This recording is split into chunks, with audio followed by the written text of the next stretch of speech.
Hello students, welcome to a new session. My student requested that they need some crisp concept revision material. So here we go. We'll be going topic wise. In today's topic, we'll be talking about gel electrophoresis. In biotechnology, you'd have read that after digestion of the DNA by restriction enzymes, there's a challenge how to separate them. And doing so is not that simpler. But gel electrophoresis was devised by Tiselius in 1937. That made it possible. Let's have a look at it, what the technology says. Welcome to the CRISP concepts. This technique uses two basic properties of DNA. Number one, DNA being negatively charged, if subjected in an electric field, it will move towards anode, which is positive pole, provided there is a matrix which supports its movement. And the second, size-wise movement. The smaller fragment will move further. So these two things got combined in gel electrophoresis, and a machine has been devised, as you can see here out. Casting tray where we put the gel, and gel is made up of agarose. It's a polymer of galactose, and basically there is a power supply. So this agarose gel provides a sieving effect so that DNA can be separated. We'll have small look at it through animation as well. So what are the basic things that we need to know in gel electrophoresis? Number one, when we know that the DNA fragments are digested by restriction endonucleases, DNA fragments are negatively charged and they can be separated by forcing them to move towards the anode under an electric field, but through a medium. So the commonly used medium, as I have mentioned, is agarose, which is a natural linear polymer of D-galactose and 3,6-anhydrous L-galactose. You don't need to remember these cryptic things. Just you write the matrix is agarose. The DNA fragment separate or resolve according to their size through sieving effect, which is provided by agarose gel.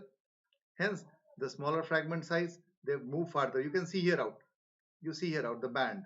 The largest is located at this end and the smallest here out. And you find here out there are some wells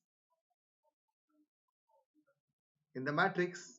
Using some comb, plastic comb, wells are created in which we put the DNA samples. The separated DNA fragment can be visualized only after staining the DNA with ethidium bromide. See, you see this is ethidium bromide. This is another question which is being asked. How do we visualize the DNA? DNA is stained with ethidium bromide, and ethidium bromide is a carcinogenic substance. It causes cancer.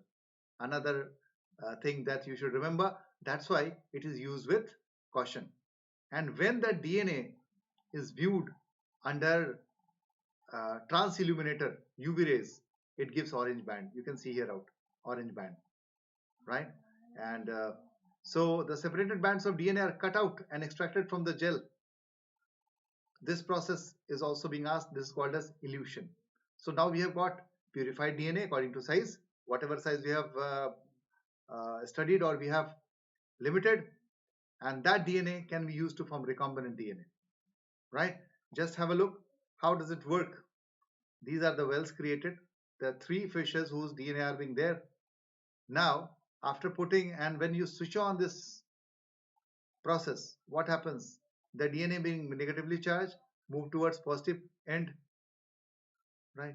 So application is many. You'd have read where in Human Genome Project as well, in DNA fingerprinting as well. So gel electrophoresis is a wonderful method, right? And here you can find this is transilluminator that is used to visualize the DNA piece.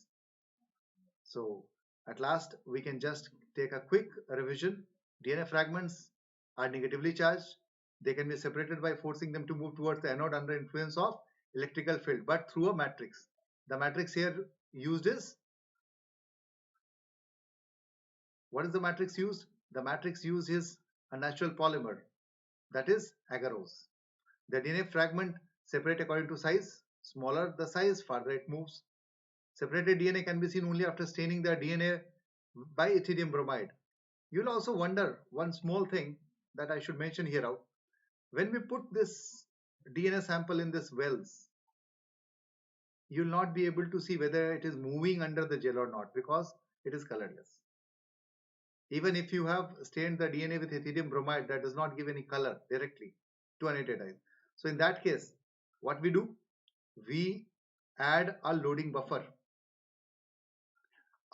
dye, bromophenol blue, and glycerol, so that it gets a blue tinge. And when it moves, a blue line moves across. Here you have seen for pictorial description, it is red mentioned for visual acuity.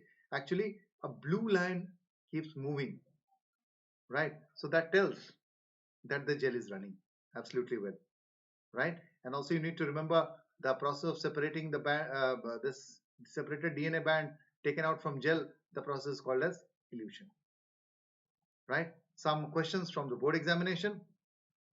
See here out, conceptually it is being asked, basically a 3-mark question or maybe some direct question as well. Study the diagram given below and answer the question that follows. This is the diagram. You see here wells 1, 2, 3, 4 and A leveling here, C and D band and B band, the bands actually. Why have DNA fragment in band D move farther away in comparison to those in band C? What can be the answer? Size. Very simple. It is smaller in size. So smaller will move farther. Identify the anode end of the diagram. So anode and cathode, as I have already mentioned, this end gets to be anode because DNA is moving. Well end is cathode, negatively charged. How are these DNA fragments visualized? As they are stained with iridium bromide and then they are viewed under transilluminator under UV rays. How can the DNA segment separated by gel electrophoresis be visualized? So with another question, now you see here out another question variation. What does the diagram depicts?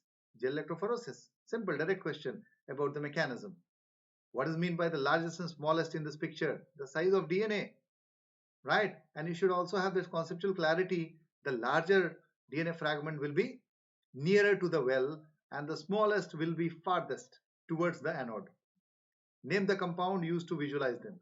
Ethidium bromide, and define elution as I have told. So hope you understand this and you can write well on gel electrophoresis so your 2 to 3 marks is secure and safe.